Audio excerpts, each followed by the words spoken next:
जगतजननी कुलदेवी श्री उमिया माताजी उमिया धाम ऊंझा संस्थान द्वारा आप सभी माई भक्तों पर हर हमेश आशीर्वाद बरसते रहे, ऐसी जीपीएमसी न्यूज 24/7 लाइव की प्रार्थना। श्री कल्की तीर्थधाम प्रेरणापीठ मुकामे मनसा मौन ध्यान योग साधना केन्द्र में मौन मंदिर विषे झलक साथे जानकारी। जय गुरुदेव परम पूज्य जगत गुरु सतपंथाचार्य श्री ज्ञानेश्वर देवाचार्य जी महाराजना आशीर्वादथी कृपाथी आत्म साक्षात्कार स्वनी ओळख परम तत्वनी अनुभूति करवा माटे तथा मनन चिंतन करी पोताना जीवन विषे ઊંડું પૃથ્થકરણ કરી સ્વને જાણવાની જેને તાલાવેલી હોય તેને માટે અશાંત પ્રાકૃતિક સુંદર સંકુલ મૌન મંદિરમાં વધુ બીજી 5 રૂમોનું નિર્માણ કરવામાં આવ્યું છે, જેમાં 18 ઓગસ્ટથી 28 ઓગસ્ટ સુધી પહોંચ સાધક હોય તેનો લાભ લીધો હતો। તેમાં સાધકોએ 10 દિવસ સંપૂર્ણ એકાંતવાસમાં મૌન રહેવાનું હોય છે। દરેક સાધકને સમય પ્રમાણે ચા નાસ્તો, સાત્વિક ભોજન, પાણી તેમના રૂમની બારી દ્વારા ટિફિનથી અલગ અલગ પહોંચાડવામાં આવે છે। સાધના ધ્યાનમાં ઉપયોગી થાય, સહાયક થાય તેવો ધાર્મિક પુસ્તકો દરેક રૂમની અંદર મૂકવામાં આવ્યા છે। વધુમાં શ્રી જ્ઞાનેશ્વર દેવાચાર્યજી મહારાજે મૌન મંદિરની મુલાકાત લઈ નિરીક્ષણ કરી દરેક ટ્રસ્ટીઓ, મનસાના સેવકો જેમણે પણ આ મૌન મંદિરમાં સાથ સહકાર સેવા આપી છે તેમને ખૂબ ખૂબ ધન્યવાદ, આશીર્વાદ આપ્યા હતા। मनसा ध्यान केन्द्रना अत्याचारना व्यासपीठ पर विराजमान आचार्य संत मणिराम बापाए पण मौन मंदिरना निर्माण कार्यमां खूब ज साथ सहकार, सेवा, मार्गदर्शन आप्युं छे अने जे साधकोने मौन मंदिरमां साधना ध्यान करवानी इच्छा भाव थती होय तेमने मनसा ध्यान केन्द्र प्रेरणापीठनो संपर्क करवो, जेनो मोबाइल नंबर छे 70 69 411 008। अहेवाल Ishwarbhai R Dhodu, Rampura, Kampa, GPMC news 24/7 live.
જે શક્તિ તમને પ્રાપ્ત થઈ છે, કારણ ધ્યાનમાંથી શક્તિ પ્રાપ્ત થાય, એ શક્તિનો સદુપયોગ થાય આપણો વાણીમાં, વર્તનમાં, આ બધામાં આ શક્તિનો સદુપયોગ કરી જીવન આપણું ધન્ય બને.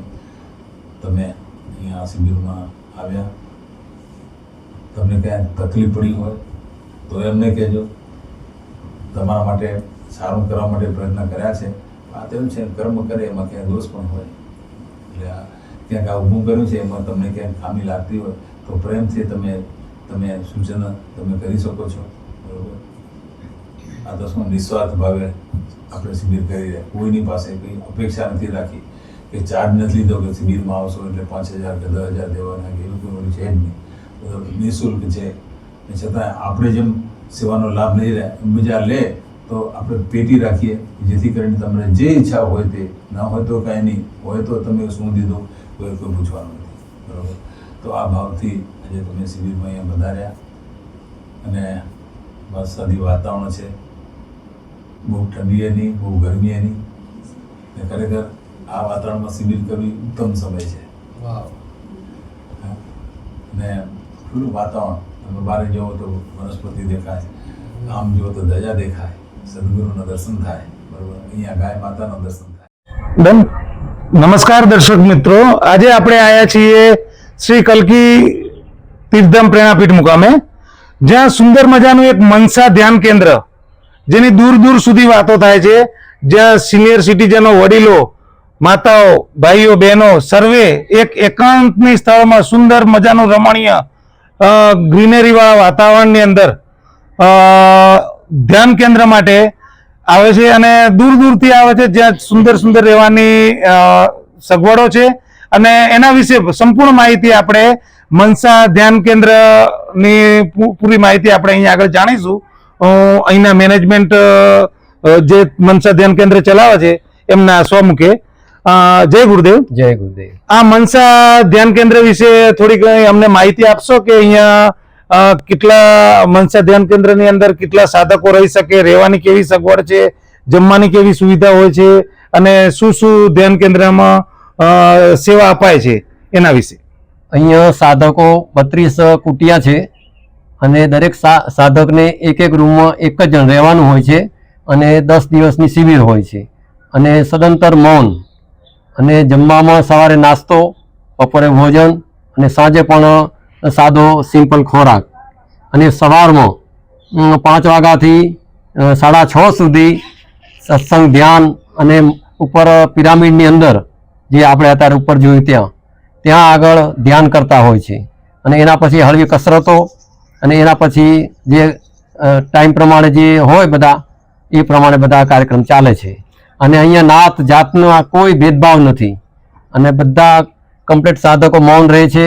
અને પહેલા 5 દિવસ સત્સંગ ચાલે છે અને એના પછી બિલકુલ શૂન્યાગારમાં રહેવાનું હોય છે અને મૌન અને કાષ્ટમોહન એવા અને શ્વાસો ઉપર જે આપણે પ્રક્રિયા ચાલે છે, પ્રાણાયામ, યોગ, એના વિશે માહિતી આપવામાં આવે છે. ખૂબ જ સરસ. આ સાધનામાં સાધકો બેઠા હોય છે, એના પછી જે નિત્યક્રમમાં એમને ભોજન કઈ ટાઈપનું પૌષ્ટિક ખોરાક આહાર આપવામાં આવે છે એની જાણકારી આપશો? નાસ્તા, જમવા વિશે. ભોજનમાં એવું છે કે સવારમાં 6:30 વાગે ચા, દૂધ, નાસ્તો, હળવો નાસ્તો જે સાધકના માટે હોય છે એવો. એના પછી 11 વાગ્યાથી 12 વાગ્યા સુધી હળવું ભોજન આપવામાં આવે છે. એના પછી સાંજે 6:30 પછી એ ખીચડી, કઢી એવો સાદો ખોરાક આપવામાં આવે છે. બરાબર છે. અને અહીંયા આગળ અમે જ્યાં સુધી જાણીએ છીએ તો દર મહિને બુકિંગ કરવાનું હોય છે સાધકોને. એ બુકિંગની માહિતી થોડી જણાવશો અમને? આ બુકિંગ અહીંયા ઓનલાઈન થાય છે અને છતાં પણ કોઈ સાધકોએ આવવું હોય તો અહીંયા કાર્યાલયમાં આવી અને નામ નોંધાવી શકે છે કે અમારે આ તારીખ શૂટ થશે તો એના પણ નામ નોંધવામાં આવે છે. અહીંયા કોઈ નાત જાતનો કોઈ ભેદ નથી, બધા જ આવી શકે છે. ખૂબ જ સરસ, સુંદર માહિતી આપણે અહીંયા આગળ આપવામાં આવી મનસા ધ્યાન કેન્દ્ર વિશે તીર્થધામમાં. તો આવો, જો પધારો. ચલો, સાધકનો લાભ ના લઈએ પણ એકવાર આ રમણીય જગ્યા જોવાનો તો અચૂક આપણે લાભ લઈએ એવી અભ્યર્થના સાથે સર્વેને જય ગુરુદેવ. જય.